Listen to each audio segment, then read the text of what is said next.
세상에 떠도는 기묘한 괴담들. 첫 번째 이야기, 경기도 평택의 반지하 집에서 실제로 겪었던 실화괴담. 2003년쯤 저희 가족은 반지하에 살았고 그곳에서 저, 어머니, 아버지 이렇게 세 식구가 함께 살았습니다. 위층에는 주인집 할머니와 할아버지 두 분이 살고 계셨습니다. 그러던 어느 여름 밤이었습니다.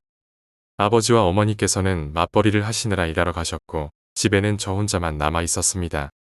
그때 저희 집 창문은 단 하나였는데 방충망만 그대로 둔 채 열어놓은 상태였습니다. 저는 집에 혼자서 그림을 그리며 시간을 보내고 있었습니다. 잠깐, 여기서 이야기할 게 있습니다. 어렸던 저에게는 약간의 징크스 같은 버릇이 있었습니다. 집에 혼자 있을 때 외롭거나 무서울 때면 부모님이 보고 싶은 마음에 갑자기 일어서서 엄마 또는 아빠하고 크게 소리치는 습관이었습니다. 제 생각엔 아마도 그때는 내가 엄마나 아빠를 크게 부르면 분명 몇 분 뒤에 오실 거야 라는 막연한 믿음이 있어서 그런 행동을 했던 것 같습니다. 어쨌든 그날도 여느 때와 같이 저는 그런 믿음으로 부모님을 크게 불렀습니다. 먼저 아빠하고 첫 번째로 불렀고 그 다음 엄마 하고 두 번째로 불렀습니다. 그리고 마지막 세 번째로 다시 한번 아빠하고 불렀습니다. 그런데 그 순간 바로 제 오른쪽 맞은편에 있던 열려있는 창문에서 어떤 여자가 비명과 화가 섞인 목소리로 왜 하고 괴성을 지르는 것이었습니다. 저는 너무 놀라서 발광하듯 떨었고 얼굴은 제대로 보지 못했지만 그 순간 저를 향한 그 목소리의 공포와 충격은 이루 말할 수 없었습니다. 너무 무서워서 이불 속으로 곧바로 숨어버렸고 나중에 부모님께서 돌아오신 후 그때 상황을 말씀드렸습니다. 어머니나 아버지께서 저에게 소리치신 게 맞느냐고 여쭈어 보니 부모님께서는 그때 엄마랑 아빠는 일하느라 먼 거리에 있었고 집에 다녀간 적도 없었는데 라고 말씀하셨습니다. 부모님께 이야기를 들었을 때의 충격은 쉽게 사라지지 않았습니다. 저는 그날 이후로 그 창문이 있는 방에 혼자 있기가 무서웠습니다. 누군가 그 창문 밖에 서 있다가 소리치고 달려들 것 같은 불안감이 계속 저를 괴롭혔습니다. 하지만 시간이 지나면서 그날의 기억은 점차 흐려졌고 다시 일상으로 돌아갈 수 있었습니다. 저는 더 이상 무서워하지 않기로 마음먹고 평소처럼 지내기 시작했습니다. 하지만 그 사건은 여전히 제 마음 깊은 곳에 자리 잡고 있었고 가끔씩 꿈속에서 그 창문을 통해 바라보는 시선을 느끼곤 했습니다. 그로부터 몇 주가 지났을 무렵 여름이 깊어지고 무더운 날씨가 계속되었습니다. 하루는 너무 더워서 창문을 열고 바람을 맞으며 잠들기로 했습니다. 어머니도 더운 날씨에 불편하셨는지 창문을 열어두고 자라고 하셨습니다. 그래서 그날 밤 창문을 열어두고 방충망만 닫은 채 잠자리에 들었는데 갑자기 이상한 소리가 들리기 시작했습니다. 처음에는 바람에 흔들리는 나뭇가지 소리일 거라고 생각했습니다. 하지만 시간이 지나면서 소리는 점점 또렷해졌고 뭔가 이상하다는 생각이 들었습니다. 소리는 분명 사람의 발걸음 소리처럼 느껴졌습니다.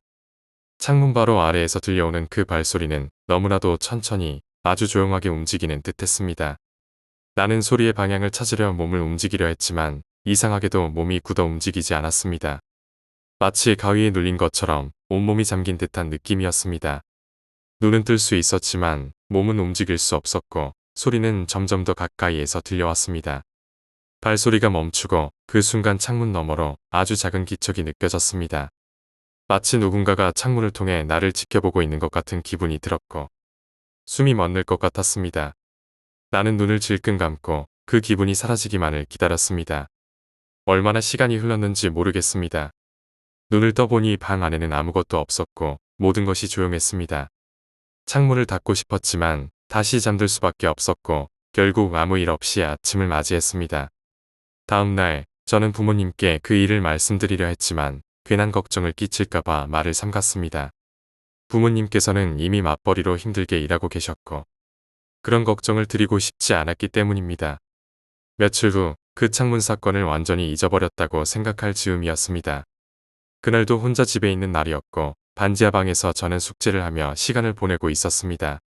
방 안의 공기는 여전히 더웠고 저는 그저 무심코 창문을 바라보고 있었습니다. 그때 창문 너머에서 갑자기 기괴한 웃음소리가 들렸습니다.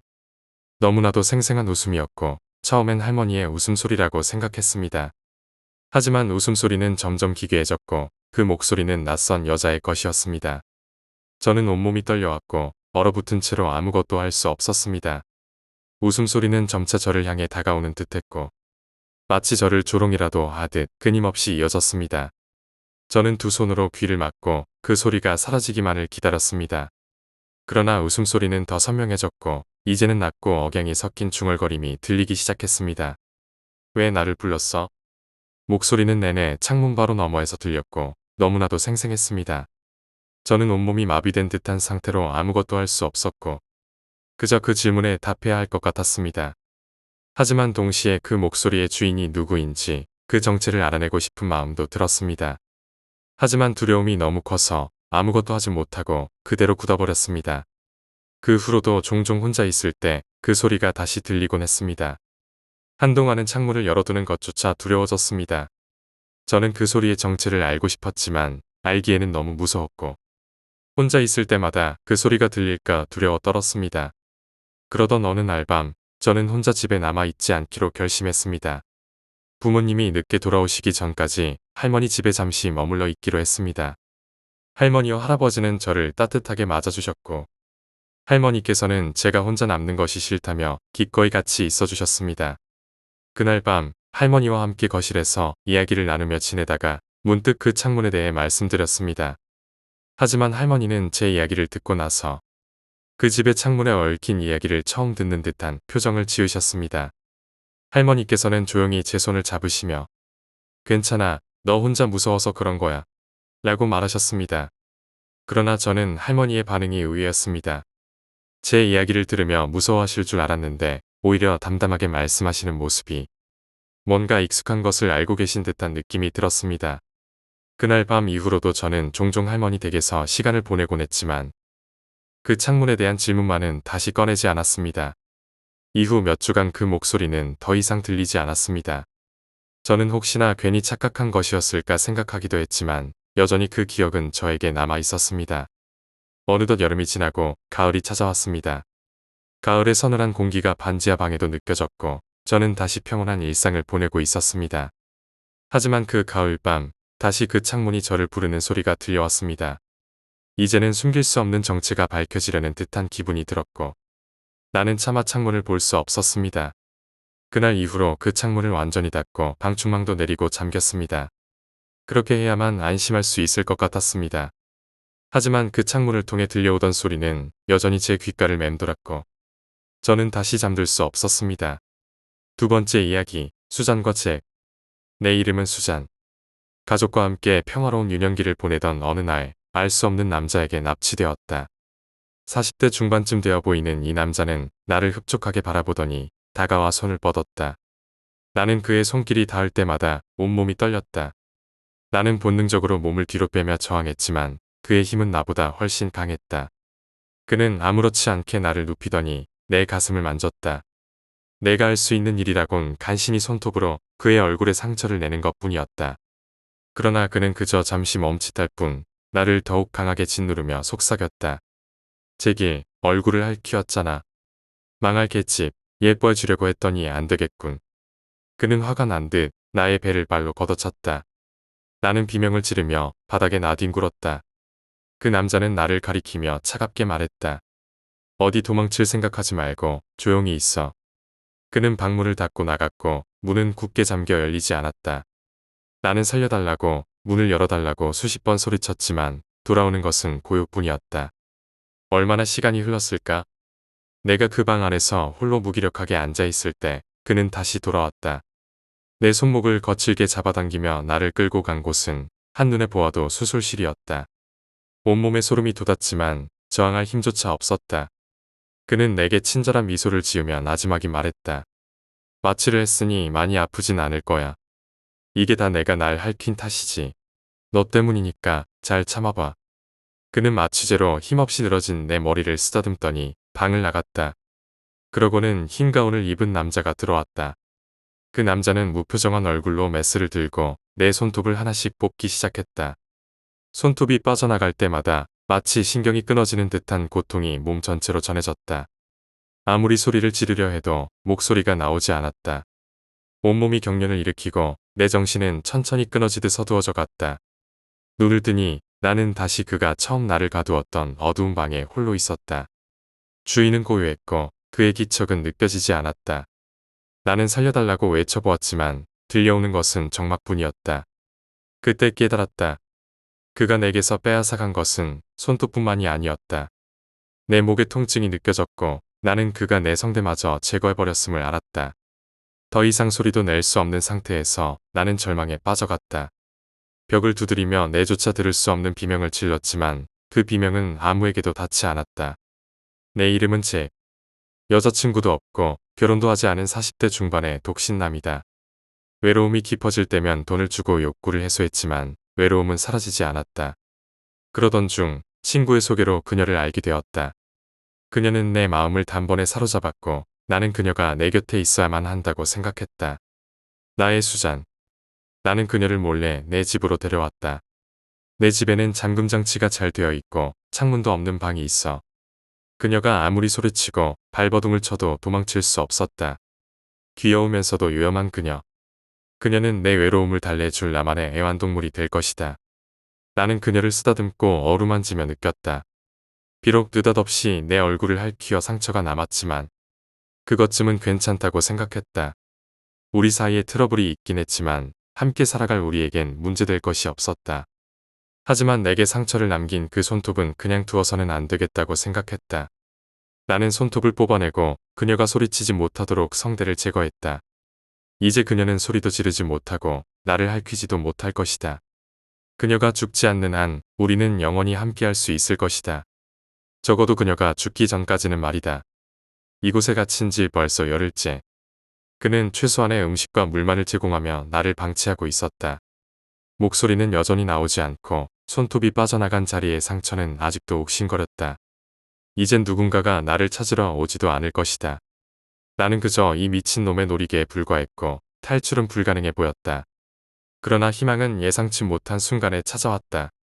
아무도 오지 않던 이 집에 누군가가 찾아온 것이다. 그는 당황하며 나를 급히 숨기고 내게 입히려 했던 옷과 물건들을 서둘러 치우기 시작했다. 나는 이게 내게 찾아온 마지막 기회일지도 모른다고 생각했다.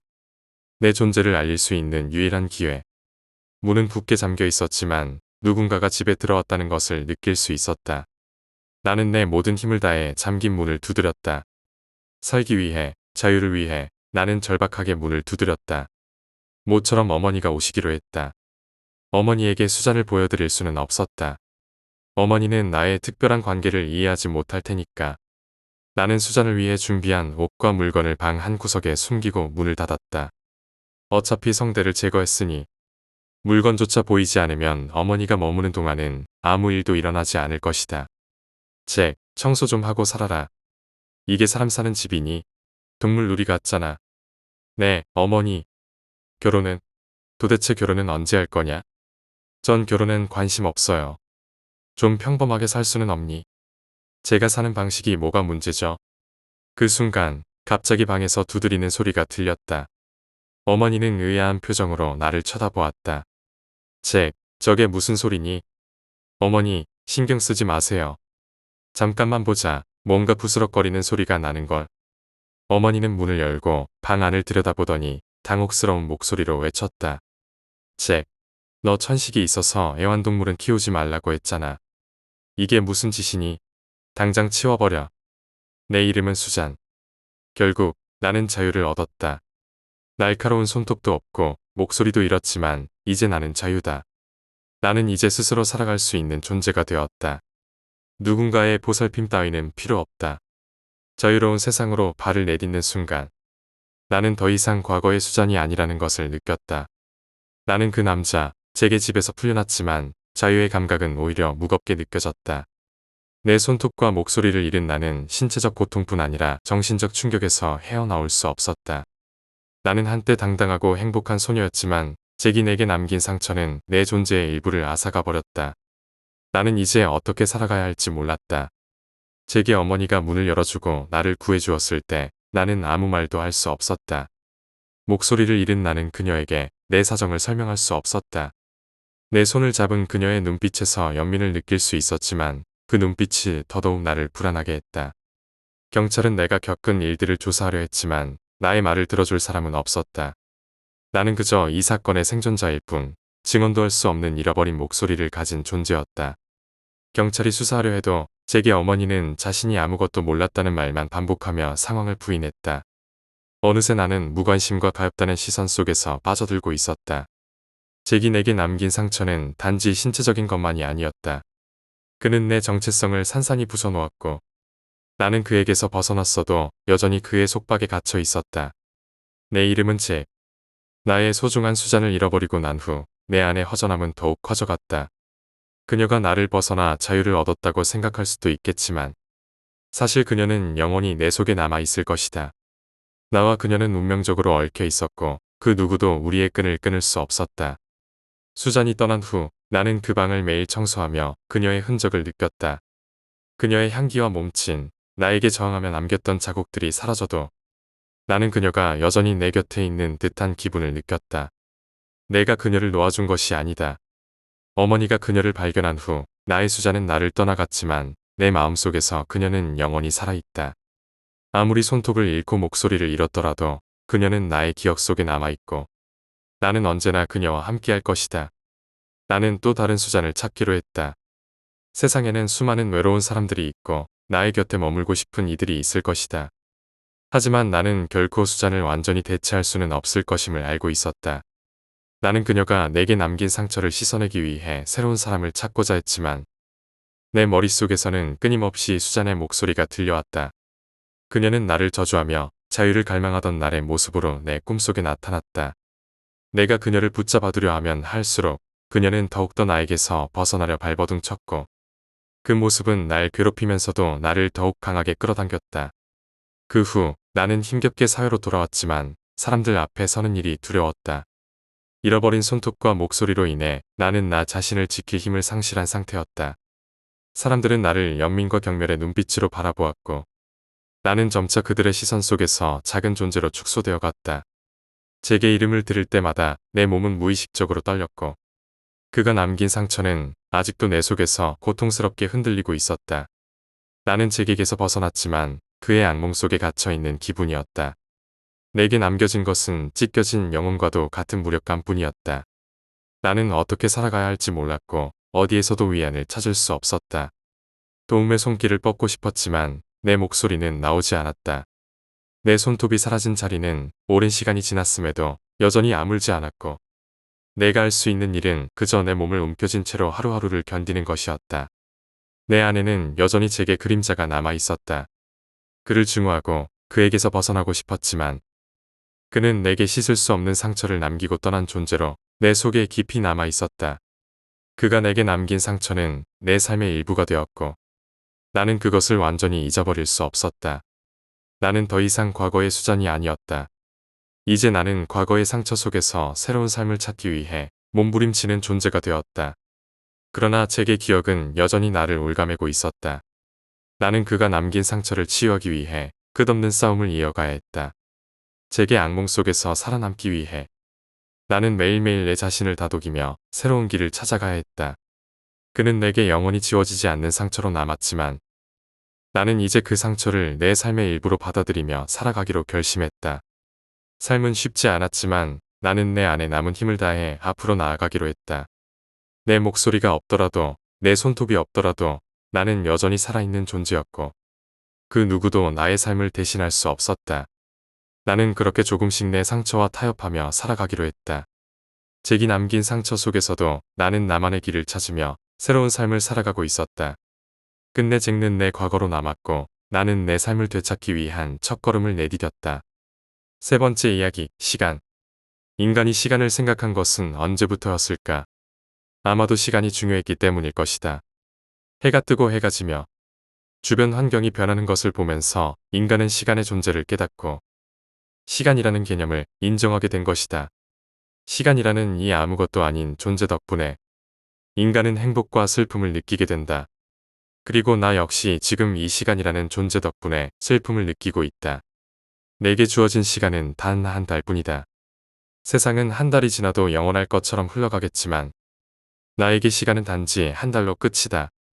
이 남은 시간을 어떻게 써야 할까? 처음에는 실감이 나지 않았다. 사실 처음에는 절박함조차 느끼지 않았다. 나 역시 남들과 마찬가지로 내게 주어진 시간이 영원할 것이라고 믿었기 때문이다. 그러나 지금 나는 발등에 불이 떨어진 듯 초조함을 느낀다. 주변을 둘러보아도 내게 남은 것은 단지 한 달의 시간과 절망감, 그리고 슬픔뿐이다. 평소 하고 싶었던 운동이나 여행 등을 떠올려 보았다. 내게 남은 버킷 리스트를 채우는 것이 이 촉박한 시간과의 싸움을 해결하는 유일한 열쇠라 여겼기 때문이다. 하나씩 버킷 리스트를 채워갈 때쯤 나는 깨달았다. 이 모든 것이 결국 사라져버릴 부질없음이라는 것을. 처음 버킷 리스트의 첫 번째는 여행이었다. 보름간의 전국 일주는 시간을 생각할 겨를도 없이 순식간에 지나가 버렸다. 버스를 타고 다니며 멋진 풍경을 보며 웃었고 현지인들과 이야기를 나누며 웃었다. 제주도에서 낚시를 하며 얻은 좋은 기분. 정선의 카지노에서 어리바리하게 베팅을 하던 첫 경험. 폐가로 유명한 곤지암까지. 여행에는 특별한 테마가 없었다. 그저 유명한 곳을 즐기며 순간을 만끽하려는 것이 전부였다. 그러나 마지막 여행을 끝낸 후 남은 것은 공허함뿐이었다. 이렇게 우울한 것일까? 내가 바라왔던 여행이 나에게 준 것은 내일을 준비하기 위한 보충제가 아닌 단지 공허함이었다. 나는 다시 한번 절망에 빠졌다. 이제 내게 남은 시간은 보름 남짓. 눈을 깜빡이는 것조차 신기하고 안타까울 뿐이다. 현관문을 열고 나와 입에 담배를 물었다. 뿜어낸 담배 연기가 역겹게 느껴졌다. 며칠 뒤면 담배값이 2,000원이 오르는데도 나는 내일을 준비할 수 없었다. 시간은 점점 나를 올가매고 나는 그것을 느끼고 있었다. 뭐든 하자. 그렇지 않으면 남은 시간은 나도 모르는 사이에 사라질 테니까. 나는 잠자는 시간조차 아까웠다. 매일 일어나는 아침이 소중하고 절박하게 느껴졌다. 알람 소리가 머릿속을 때릴 때 평소처럼 이불 속에서 버티던 나는 온데간데 없었다. 정신은 맑았고 잠깐의 행복한 공허함이 잦아들 때쯤 다시 한번 발등에 불이 떨어진 듯한 초조함이 밀려왔다. 서둘러 아침밥을 챙겨 먹었으나 불안함 때문인지 맛이 없었다. 속이 메스껍고 체한 듯 얼굴은 하얗게 질려 있었다. 집에서는 아무도 내가 왜 이러는지 모른다. 오직 나만이 이 사실을 알고 언제 말해야 할지 고민하고 있다. 그러나 말하지 않을 것이다. 지금의 평온한 집안 분위기를 깨고 싶지 않기 때문이다. 아무 일 없었던 듯 집을 나섰다. 차가운 12월의 공기를 온몸으로 마시고 내뱉었다. 추위에 몸이 떨려 나는 갈 곳을 정하기로 했다. 마을 도서관에 도착해 가방에서 노트북을 꺼내고 이어폰을 연결했다. 공부를 하려고 책과 동영상 강의를 틀었다. 그러나 웃음이 나왔다. 눈물도 났다. 나는 내게 떨어진 불똥이 이젠 사그라드는 듯한 느낌을 받았다. 남은 시간은 이제 열흘 뿐. 더는 아무런 감각이 남아있지 않다. 평소와 같은 생활을 했고 더는 버킷 리스트를 채우려 하지 않았다. 모든 것이 무의미해졌다. 시간이라는 존재 앞에 내 삶과 욕심, 가족조차 보잘것없는 가치가 되어버렸다. 시한부가 된 이후에도 친구들이 연락을 해왔지만 모두 무시해버렸다. 그리고 그들은 나를 잊어갔다. 인생이라 참 별것 없었다. 내가 전부라고 여겼던 것들이 이토록 단순하고 잔인하다니. 내가 죽으면 모두 나를 잠시나마 생각해주겠지. 그러나 곧 잊히겠지. 마지막은 마치 극장에서 영화가 끝난 후 사람들이 빠져나간 자리에 나 홀로 남아있는 것 같았다. 외로웠다. 공허함이 다시 나를 감싸 안았다. 점잖은 목소리로 의사가 말했다. 가족분들은 준비하셔야 합니다. 의식은 남아있으니 소리를 들을 수 있습니다. 의사가 병실을 나가자 어머니의 목소리가 들렸다. 얘야, 엄마가 미안해. 사랑한다. 우리 아들 잘생겼네. 정말 잘생겼어. 눈이 보이지 않았다. 기력이 없어 눈조차 뜰 수 없었다. 몸은 퉁퉁 부어 차갑게 식어가고 있었다. 어머니의 손이 내 팔등을 스치는 느낌이 들었다. 정말이지 내 인생에는 남은 것이 없었다. 하고 싶은 것도 제대로 하지 못했고 즐기지도 사랑하지도 못했다. 사교성도 없어 사람들과 많이 대화하며 살지도 못했다. 망상 속 나는 왕이 되어 있었다. 사람들이 나를 필요로 하고 나는 사람들의 사랑을 받는 존재였다. 그러나 시간이 지나면 망상은 사라지고 나는 그 행복한 존재에서 사라지고 만다. 꺼져가는 내 목숨을 붙잡아둔 호흡기마저 이제 소용이 없어졌다. 숨이 가빠지며 나는 점점 그 끝을 향해 다가가고 있었다. 숨소리가 서서히 멈춰갈 때 어머니의 울음소리도 점점 커졌다. 모든 소리가 들리지 않고 눈앞의 빛도 사라졌다. 모든 것이 정지했다. 내 삶과 내 육신, 내 인생 모두 안녕. 삶의 끝에서 나는 눈물을 흘렸다. 그리고 되뇌었다. 살고 싶다. 할 수 있다. 살고 싶다. 할 수 있다. 1월 21일 02시 사망하셨습니다. 살고 싶다. 그리고 마지막 숨을 끊었다. 네 번째 이야기, 레스토랑 괴담. 시간이 꽤 흐른 지금도 그날의 기억은 잊히지 않습니다. 당시 저는 인생의 새로운 도전을 위해 레스토랑을 열었고 사업에 대한 열정으로 가득 차 있었지만 그 모든 것이 그 사건을 겪으며 뒤바뀌고 말았습니다. 제대 후 꿈을 실현하기 위해 레스토랑을 창업했습니다. 지금처럼 커피 전문점이 대세가 되기 전이라 사람들은 식사도 하고 차 한 잔도 즐길 수 있는 레스토랑을 자주 찾곤 했습니다. 저는 오래된 레스토랑을 인수해 새로운 분위기로 꾸미려고 인테리어 공사를 시작했습니다. 오픈 날짜에 맞추기 위해 야간 작업을 계속했고 조금씩 가게의 모습이 완성되어 갈 무렵이었습니다. 그런데 공사 중 기묘한 일이 벌어졌습니다. 이상하게도 이곳저곳에서 부적이 나오기 시작한 겁니다. 천장 구석, 벽 틈새, 가구 안쪽 등 사람이 쉽게 접근하지 못할 곳까지 부적이 숨어 있었습니다. 그 수는 무려 30개 이상이었습니다. 처음에는 누군가 종교적인 이유로 부적을 많이 붙여둔 것이려니 하고 넘어갔습니다.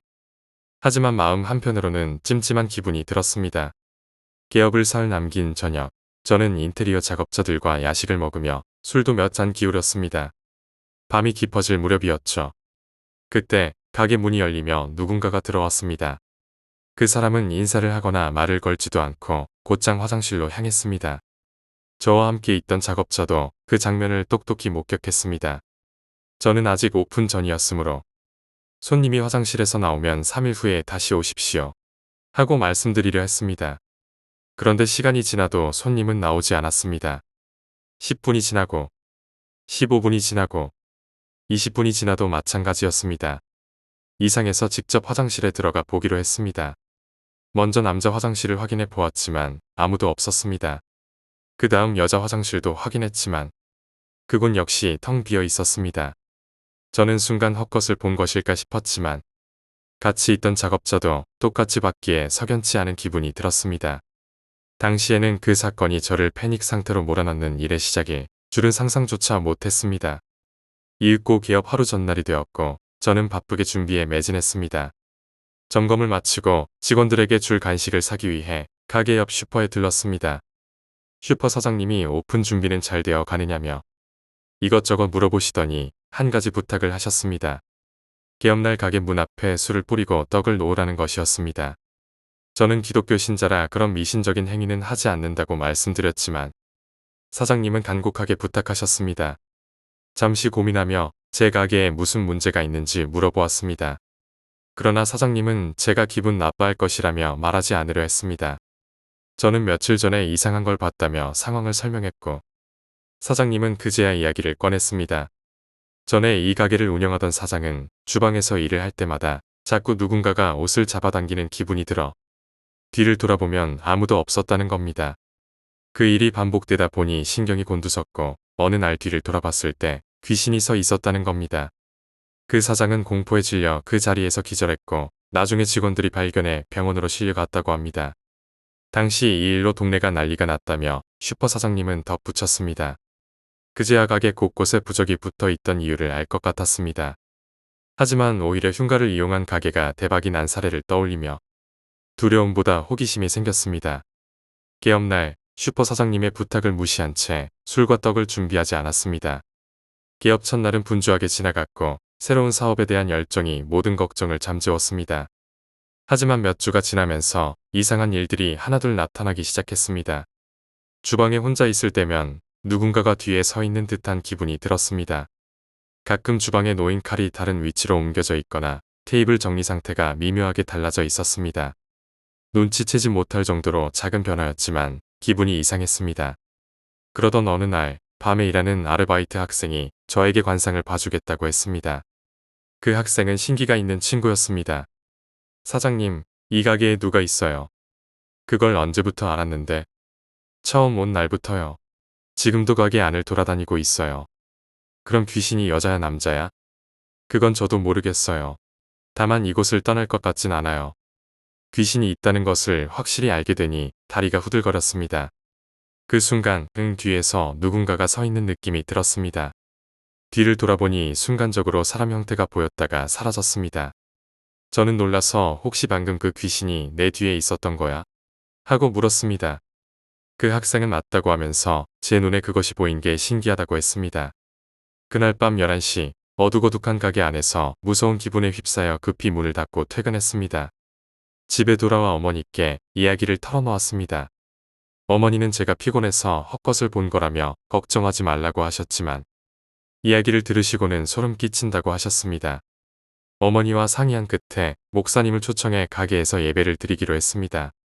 토요일 오후 목사님과 권사님 세 분이 오셨고 어머니와 저까지 총 6명이 가게에서 예배를 드렸습니다. 예배가 끝난 후 목사님이 성경 구절이 적힌 액자를 선물로 주셨습니다. 그 액자를 벽에 걸어두자 마음이 조금 편안해졌고 용기가 생겨 무서움이 사라진 듯 했습니다. 그날 저녁 친구들이 놀러와 함께 맥주를 마시고 있었는데 한 친구 바지에 피가 묻어 있는 겁니다. 처음에는 어디서 피를 묻혔는지 대수롭지 않게 생각했지만 잠시 후 테이블에 피가 떨어지는 걸 보았습니다. 모두 얼어붙었고 피가 다시 떨어지자 다들 도망쳤습니다. 다음 날 혹시 천장에 문제가 있는지 인테리어 업자를 불러 천장을 확인했지만 이상은 없었습니다. 저는 지방에 있는 무속인 친구에게 급히 연락해 도움을 요청했습니다. 그 친구는 가게를 둘러보고는 2명의 남자 귀신이 있다는 것을 알아챘습니다. 제가 예배를 드려 귀신이 화가 났다며 설명해 주었습니다. 그날 밤 친구와 술을 마시며 두려움을 떨쳐내려 했습니다.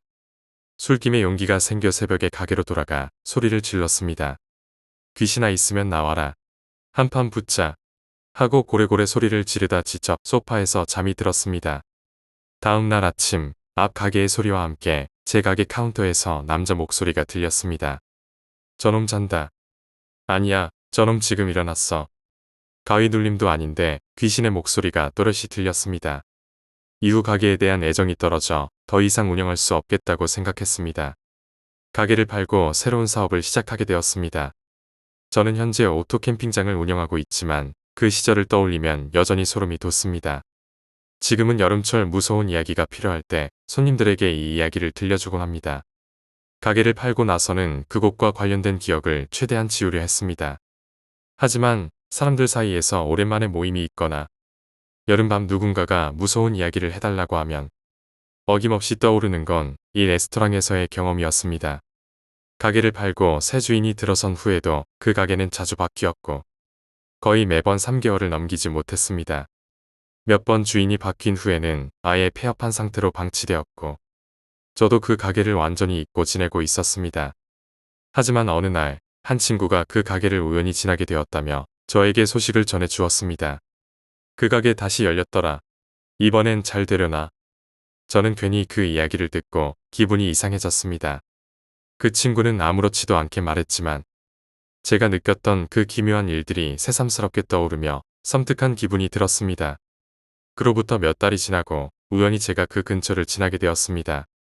가게가 정말로 다시 열려 있더군요. 새로 단장한 듯 외관도 깔끔해졌고 이전의 칙칙한 분위기와는 다른 느낌이었습니다.